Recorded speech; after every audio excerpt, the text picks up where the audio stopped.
talk about Acumatica, we like to bring up three key strengths that we believe distinguishes Acumatica. One, it's millennial friendly and feature rich. Unlike a lot of its competitors, Acumatica provides unlimited users and will demonstrate the strength and breadth of the product in terms of being a wholesale and retail distribution package that integrates with websites, Amazon, Wayfair, and the like, and provides a single source of truth, fully integrating operations, sales, and accounting. The second thing that really distinguishes Acumatica is behind the platform itself is a workflow monitoring and automation tool.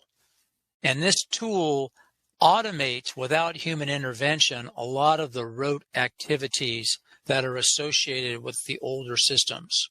So think the automatic generation of your pick tickets for your warehouse, or sending notifications to customers that a product has shipped and providing that tracking number, or having internally anything over $50,000 for purchase goes to John, and if it's over 100,000, it goes to Marion, easily setting up those types of controls. So Acumatica is extremely strong at that, and we like to say that basically it's like having a no-charge, no-cost employee behind the scenes, and that lends itself to the return on investment that our product provides that we believe our competition cannot. And then finally, Acumatica was architected literally in the last decade. It was introduced in 2010, and it takes full advantage of the Internet of Things. Every single screen in Acumatica supports web services. So the benefit there is integrating with things like websites, customer service systems, banking systems. You can have your own internal warehouse. You can have an external warehouse and talk business system to that business system. And we've done a lot of that with Acumatica. In the same vein, because we can talk to other business systems, we provide superior reporting, but we have a lot of firms want to draw data off of their website compared to their ERP. How many orders do we get through Facebook that we ship to New York? That kind of stuff.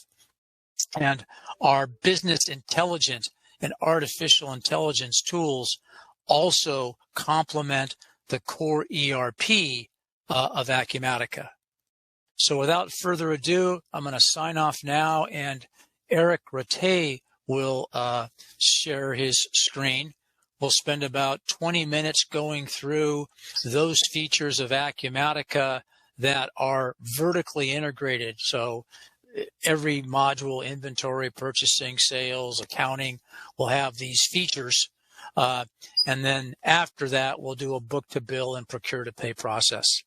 If you have any questions during the presentation, just please ask Eric or Jim. And Eric, let's take it away and do a day in the life using good old Acumatica. Thank you, Jim. So first of all, when somebody logs into the system, because they have their own dashboard page. So this is an example of customer service view. And so Acumatica comes with many dashboards, and you can all personalize or modify these dashboards to suit your needs. And and then if we're looking at the customer view right now, you can notice that we have like different tiles that are in different colors. Let's go to another one. And when I said that I log into Acumatica, it's because I just using a browser to log into the system. I don't have anything to install on my PC, so I can use Google Chrome, Safari, or if I use a Mac or Microsoft Internet Edge, any browser that you would like. And so this is another example of dashboard. Today I will wear multiple hats because I'm an administrator, so I have access to everything to answer your questions. But here is the view of a purchasing manager. So now We have purchase suggestion. We have POs pending approval. And we have tiles that can go from green to yellow to red or vice versa. And this is in real time. And so when it becomes red, it's because something goes wrong, and then you have to, it draws attention to it, so it becomes another system. And when somebody turns red, for example, you can receive notification on your smartphone, because sometimes we're not always in front of the computer, so you receive an email, and so you can react when something goes wrong. Now, here we have POs pending approval, and it's very cool to see that, because this is important, because you can set approval matrix for POs, for timesheets, for all kinds of transaction. It needs to get approved before being processed. And so if you look at this one here, it's monitoring purchasing trends, which is also very important, because it's not only about raw data like 12 overdue receipt, but it's also about the trend that you have in your company. So when you make a decision, then this will have an impact, and then you can monitor the trend to see if it goes better or worse after the decision. So then here in that example, we have 12 million less purchase compared to last year. So it's it going down to 26%. And but all of this. So is it true that I have 12 receipts? So this is a question that sometimes may wonder. So just by the click of a button, you can have the detail about these 12 receipts that are late. And so it's very important that you have confidence or you can trust the numbers that are presented to you, because you will make decisions based on these. And so here, by a click of a button, I've got my 12 purchase orders that are late, that the vendor for which the vendor is late. And then this list too is color-coded. So it draws attention to things that are very, very late. And then I can go at the transaction level. What is this this purchase order, you may ask? Then just by click of a button again, I can have the full purchase orders that will be displayed here. So here, these are for commercial refrigerator. If I go to the next row, then the system refresh all the different part that I'm purchasing and all things. So it's very easy, because right on the tip of my finger, I've got all the information. And you can notice here that this is in one column. So I've got the type, and everything is placed into one column. So I minimize the fact to have the navigation. And so if I want to see it in full screen, then I can do it as well. So now, if you can notice here, I've got 3 columns, and the screens are resizing dynamically. And why is that important to you? 2 reasons. First, because since you don't have nothing to install, then you can use it on a tablet, for example. And if you're using a tablet in portrait or landscape, that can be so that the screen will refresh, so it minimizes the keystrokes. In the same fashion, the second reason is because we have security in Acumatica. So for each user, you can set the security in such a way that they have access to a limited number of screens, report, and also at the field level. So each field, each piece of information, you can decide if the person will have access to it or not. And typically in the systems, when you don't have access to something, then it just does a gray spot. So if you remove the access to discount total as an example, so then this will become gray. With Acumatica, this line that is just below will go up 1 line, because now we have space, because this person doesn't have this information. So it doesn't leave with gray spot, which improves the the usability of the system. So one thing that's very important is that we always have on the tip of a finger the information about where these numbers are coming from. If you look here at the bottom, we have also like instructions how to do things. So how to prepare a quote. So we can put that into a dashboard as well.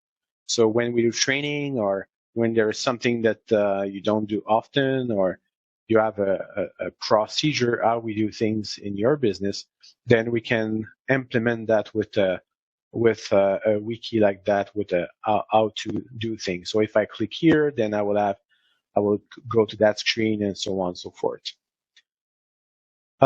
One other dashboard that is very good is this kind of dashboard here, where it's kind of a workflow, right?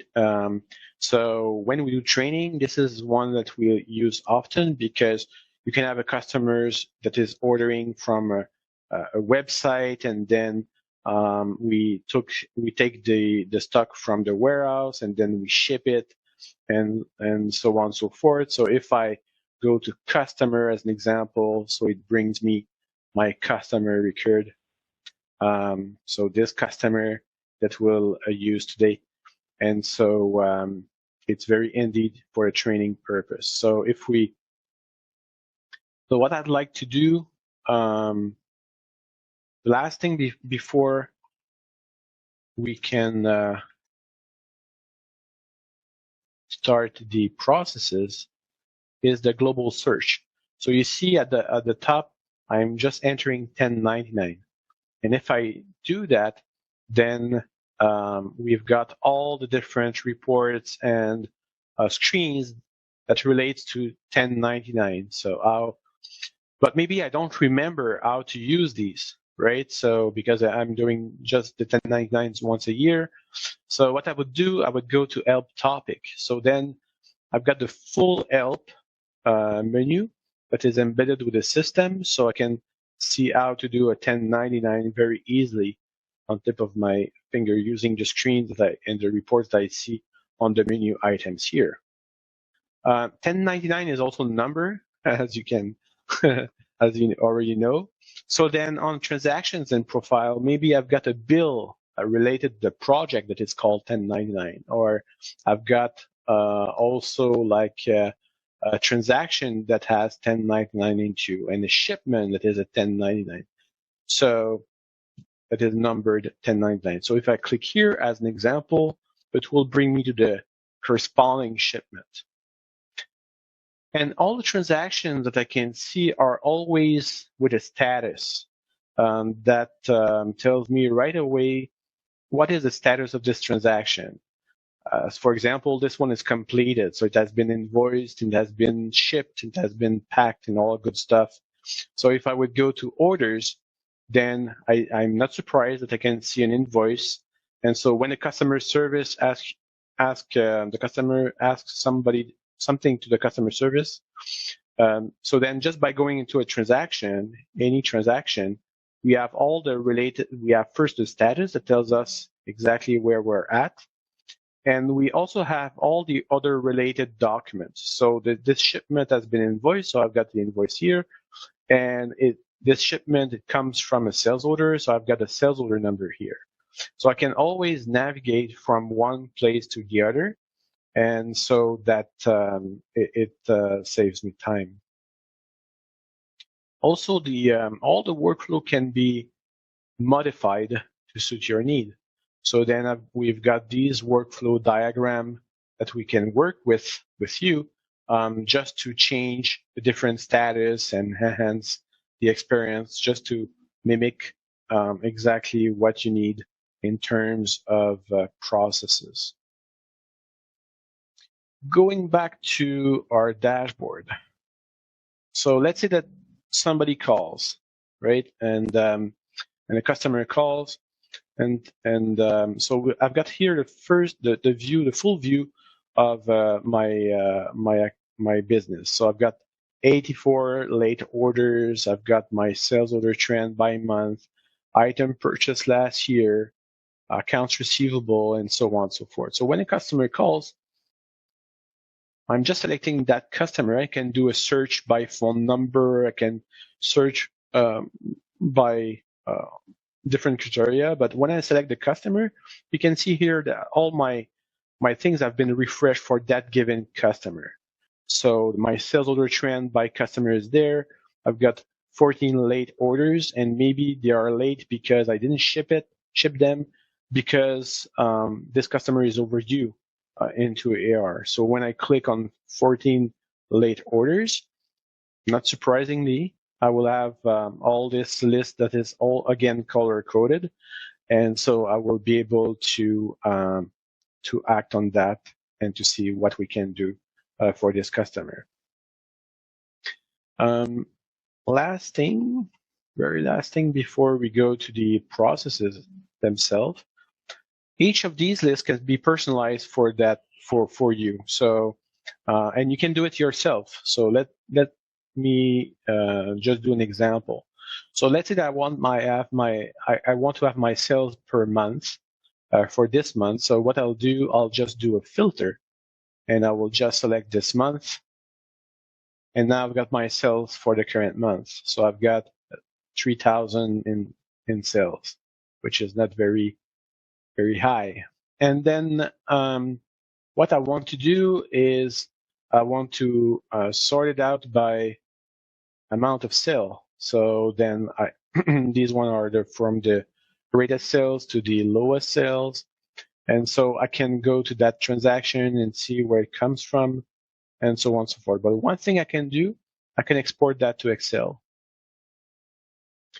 And even though most of the time people try to select an ERP to get rid of Excel, all the Excel spreadsheets, sometimes Excel is very, accountants like Excel very much. So now I've exported the information into Excel, and what you will realize is that you don't have to change any layout in order to make some transaction. So if I want to do a sum, it's very easy. And what you saw on the screen is what you get. So it was sorted the same way, filtered only for the month, and so on and so forth. So you don't have to change a layout at all. But now what happens if I did all kinds of graphic in Excel and all kind of reporting, and what happened the next month when I want to have the same kind of report for October as an example? Typically, people would have to re-export the data and just do all kinds of things. But with Acumatica, what you can do is go to Data, and you refresh all, click on the Refresh All button, and then the system will ask you for your credentials in Acumatica and will refresh data without having to re-export the data. So in other words, when you export into Excel, then Acumatica keeps a link between Excel and Acumatica, so you can refresh data if should you need to. And it's working, by the way, even though you're working in English and not in French, as I am. Same way that we're exporting to Excel, we can import from Excel into Acumatica. And typically this is the way that we're using to migrate your data from another system to Acumatica, is to put this data into Excel. And why Excel? Is because it's really easy to import from Acumatica first, and second, typically people want to do like a cleanup or cleansing the data, so that it makes more sense to them. So garbage in, garbage out. We want to leave the garbage out.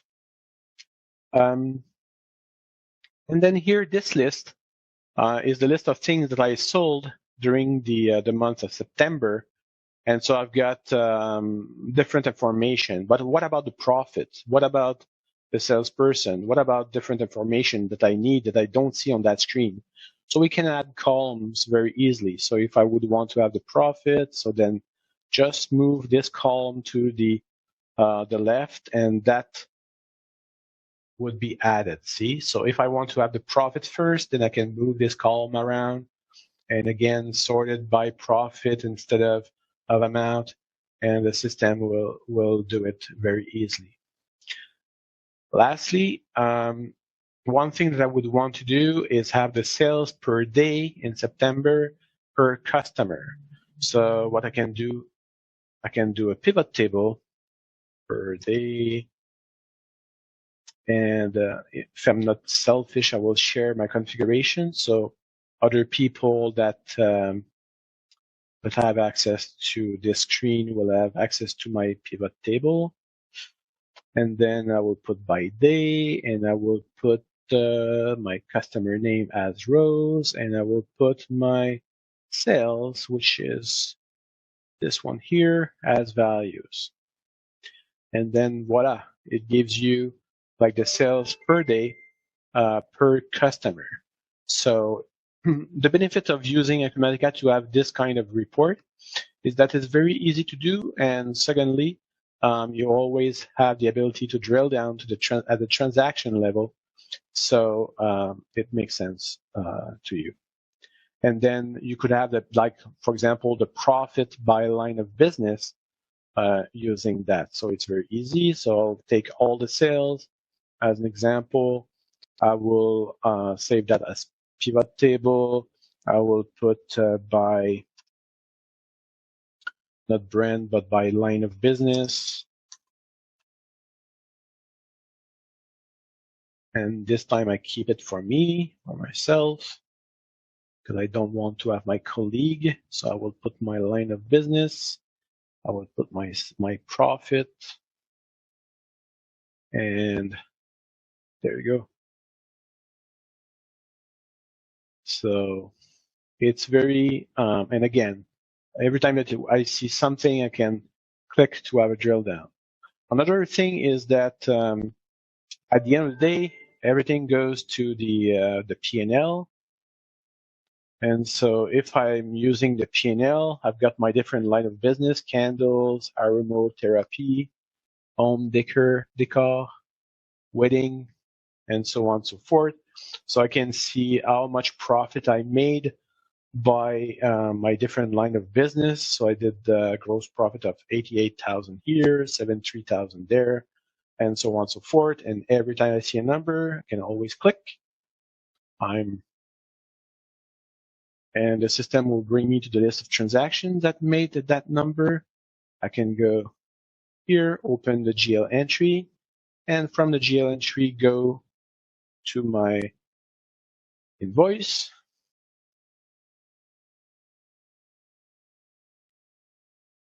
And from my invoice, I could go to the sales order, the shipment, and all that stuff. And from the invoice, I can go back to my GL entry. So everything is related. So I can always have confidence in or trust the numbers that I see. Because now I would ask you, Jim, has this invoice been sent to the customer by email? On this system, yep. Are the authorities customable for each user? Like who has access to what? Yes. Or their levels? Well, you can go at the you can set up some roles and assign roles to people, to users. Yeah, maybe I can do it, Eric. Yeah. So you have privileges either by user or by role or by combinations of that. And you also have restriction groups. So you can do filtering in a number of ways down to the field if you would like. Yeah, so that's what we're looking for. Yeah, so you have that right out of the box. Okay. So very strong that way. It's a multi type situation. So you can have different operations where different people can have the same role, but if they're in operation A and you choose, they don't get to see operation B, even though it's the same job. Or you can show so anyway, unlimited there. So, and Dan, I was going to ask, and other team members, thanks for joining. Are we on the right track here? Yes. Great. Okay. So, And so just a couple of things, if I may. yeah. When you send any report, let me just email that invoice. You'll see the activity tab here, or there will be a 1 just beside it. So when you send something by email, the system automatically creates an activity so you know it has been sent by email. And so you can go to that activity, open it up, and you see the message that was sent along with the PDF of that invoice that has been sent. And all the reports, you can modify them to suit your needs. So we had spoken about our ability to integrate with the Internet of Things. So imagine correspondence with a vendor driving a good discount on a deal for products that you're buying from them. You can integrate the Outlook, or the email correspondence to that specific purchase order or to that vendor. And then in addition, attach all the files that are associated with your interactions with those vendors. So maybe you have drawings or codes in terms of colors that you want on the specific products. And we had spoken about the benefit of Acumatica being a single source of truth in the introduction. And this is driving that point home because you not only have the ERP transaction data associated with communication, you have the non-ERP data like PDFs or DocuSigns for contracts or email correspondence going back and forth that are all linked to the ERP record. Our system is majority based on the selling aspect. Okay. The purchasing is from in-house overseas buyers. So Gotcha. they do the development. We basically buy from an in-house. I don't even know how to explain it directly, but without overstepping my bounds. But we don't necessarily deal directly with vendors who are selling to us. Okay. Our overseas department handles that. Fair enough. The same and that's concept. not tied in directly to this system. Yeah, fair enough. Same concept, agree. Kind of the sales order and the purchase order are cousins, if you will. So the same concept, if you are to say have a conversation back and forth on some new pricing with Walmart as an example on the sales side, right? You could keep that correspondence in the system if that's of benefit to you. So that's one of the advantages of the team.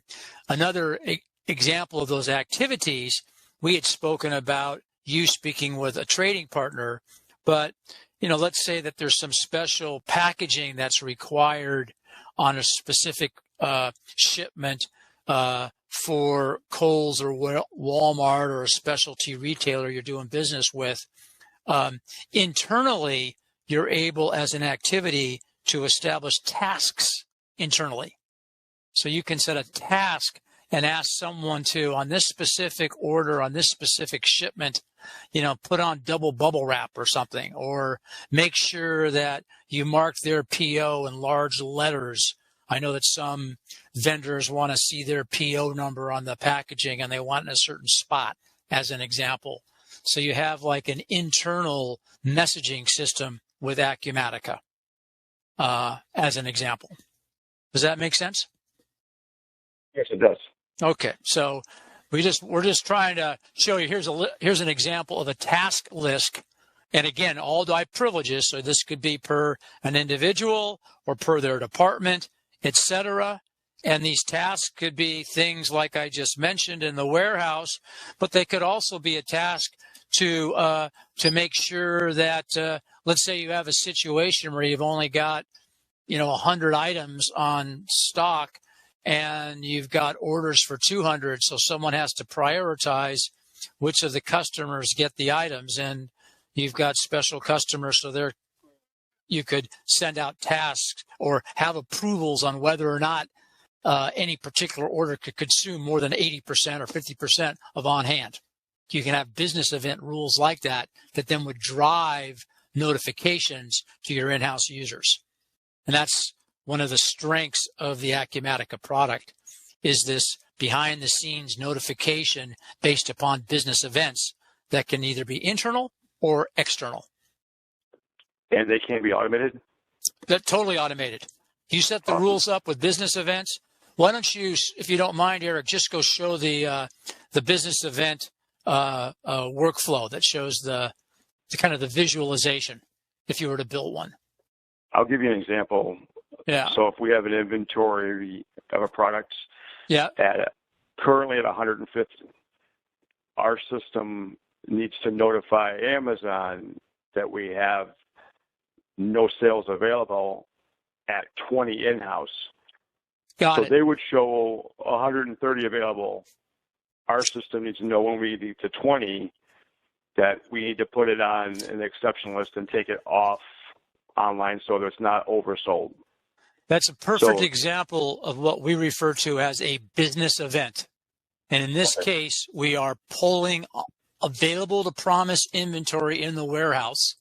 And when it gets to a certain level, we are going to send a notification to a recipient.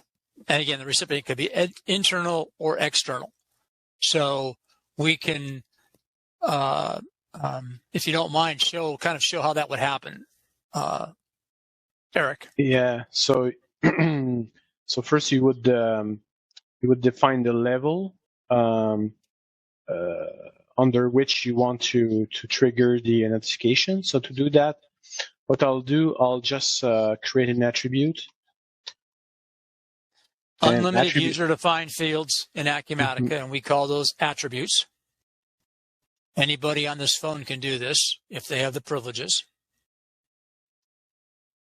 The attributes themselves are a text field or a binary yes, no, or a drop-down list. Pick one, or a drop-down pick many. Yeah. And so once that is done, then what I'll do, I'll just go to my inventory. And the inventory can have multiple sites, so you could have different warehouses for customers if you wanted, or different locations for customers. One physical location, but many logical locations. So you've got this many capability to meet the kind of thing that you're talking about. We've seen customers do it in different ways. Okay, so what I'll do, I'll just tell the system that the quantity. So when it's 300, lower than 300, then I want to do notification. So 300 it will be. And so now what I'll do, I'll just add that to my list here.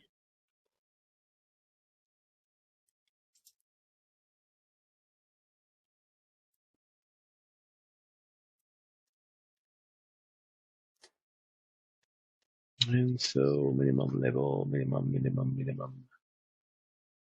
There we go. So we name the attribute the minimum level attribute. So it's all kind of in English language. It's not in programming language. Notice how this value gets automatically associated with an existing inquiry within Acumatica. So the benefit of these user-defined fields is they automatically get attached to all the associated tables, all associated reports, all automatically. Back in the old days, this was a multi-step programming process. You had to build the field, then you had to associate it, then you had to associate it to the database, then you had to associate it to the reports. Here, in one fell swoop, all of what I just said happens. So the ones that are below the minimum are there. So there's just one. So what I'll do, I'll just create my business event.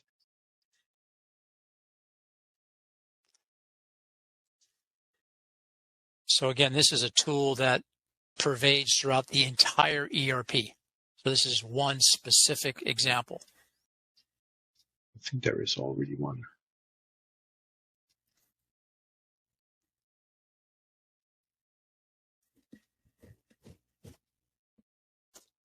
So we're doing this on the fly. When you do this with the license itself, you get your production license, and then you get the ability to have a sandbox for just a few $100s a year that would allow you to generate all this type of stuff and test it out and make sure it works before you promote it to the production. And it's real easy to clone the production, bring it into the sandbox, run your tests, and even there you can have 10 test systems if you want, that type of thing. So I'm selecting only my stock item screen, the list, and I'm selecting the filter. So for each record, so I'm creating an email notification.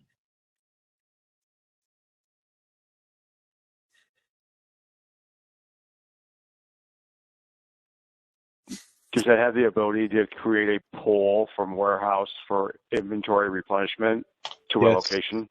Yep. So how that? Yeah, you have a really good replenishment and inventory management system among the multi-company, multi-warehouse, multi-site, multi-bin location, and all the associated interreactions from a replenishment standpoint can be set up against that multi hierarchy.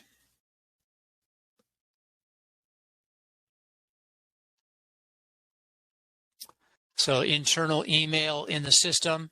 So now we're taking that email record, which gets triggered by the business event notification, which is actually being triggered by the underlying SQL database, right? So all these commands we're doing are actually generating select and statements within the SQL database, and says select this under these conditions. If this, then that. Select it, then do this, which is triggering an email in this case. So the system will wake up, and each time there is a new record in that list, then it will send an email. So. And then if you don't mind, just bring up the scheduling tool, just the schedule event for anything. Sure. This will show you again. Again, these are ubiquitous across. So here we triggered an event based upon a condition, which happened to be inventory levels in a specific warehouse. But we also we talked about the 7x24 no-cost employee. So as an example, we're going to show you EDI and integration with SBS. You can have all of your EDI orders come in at 2 o'clock in the morning, 3 o'clock in the morning to maintain performance on your system. You can schedule timing on various events. You can send out invoices in the afternoon at 5 o'clock. So see this automation schedule here? Just kind of like, your email. You can set up the events to occur on regularly scheduled time events also. So these could be business functions like printing. You can do the print tickets, pick tickets for your warehouse on demand, or you could say, okay, I want to print out a trosh at 10 o'clock, noon, and 2 o'clock. Why? Because that's how you've got a supervisor and they want to take a look at the actual paperwork before they hand it out to the guys that are doing the work. It can also go out on a mobile handheld too. So I'm not suggesting that any of these things limit it. I'm just giving you examples of how you can use this scheduling tool to automate heretofore rote activities that had in the past taken human beings to do the work, because this is a big part of the return on investment that you get from the Acumatica product. So what I'll do, I'll just create a sales order and process it so that we can see. So first of all, I will type a part of the name of my customer because I don't know its code on top of my head. So I've got, so I just type school, and just like in Google, it just highlights the word school, even though it's at the end of the name. So I'll just select this one. And so I've got my location, my ship to, my contact, when this person wants to have his good. For example, it's 30th. So I'll just pretend it's today. Yeah. Now, if it's an EDI order, of course, all this happens automatically with the integration to the EDI or the integration to Amazon, etc. So we're hand keying this now, but with the integration tools, the same type of data gets populated via the web services with the whatever the business system or the EDI is that's sending out the data. And when you at the bottom, when you type a sales order manually, you have all the information about where the stock is it available or not, in which warehouse do I have some stock, and the system can trigger a transfer from one warehouse to another. Yeah, and Eric, give me a thing. Yeah, thank you. Do that. And the other thing, it's you can even ask what I sold to that customer. So I sold this item, and the last time it was the 25th of October, and it was that price. So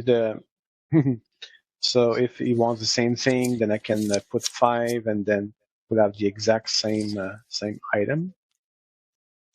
And we have also item availability. So if you don't have any in stock, so here we can see all the POs and all the sales orders. So I've got, for example, right now, over 1,000 units in purchase orders right now.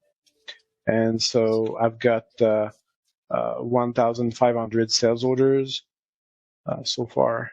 So I've got all these that are part of the workflow.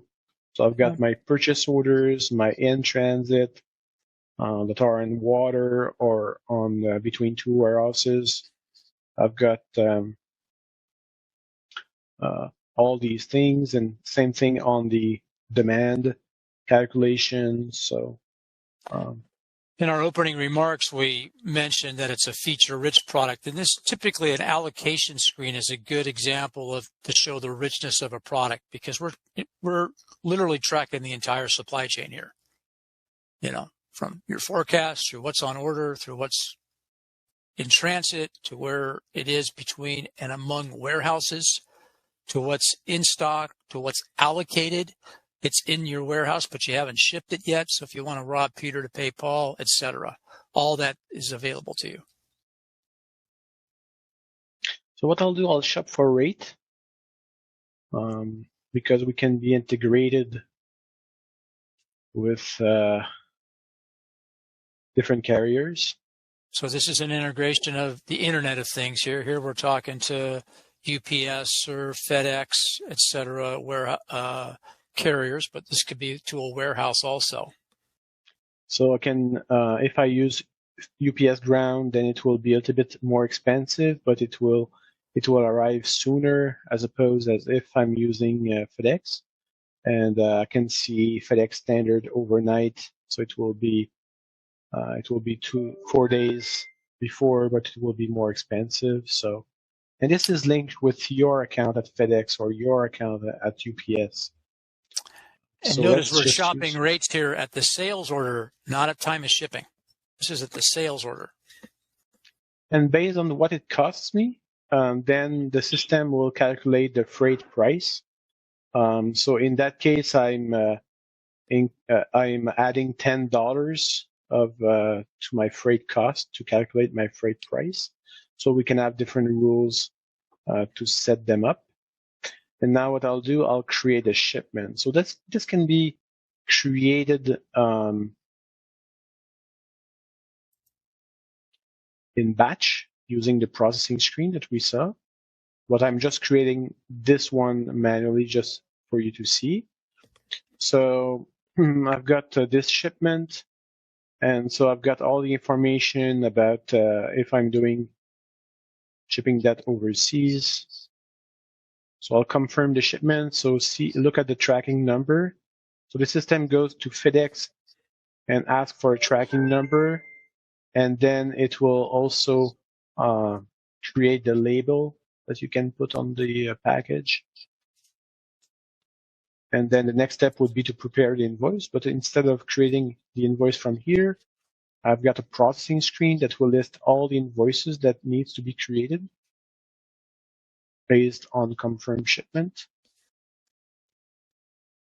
There you go. So I've got 2. So I can process them all coming here, or I can put that into a schedule so it will run automatically for me.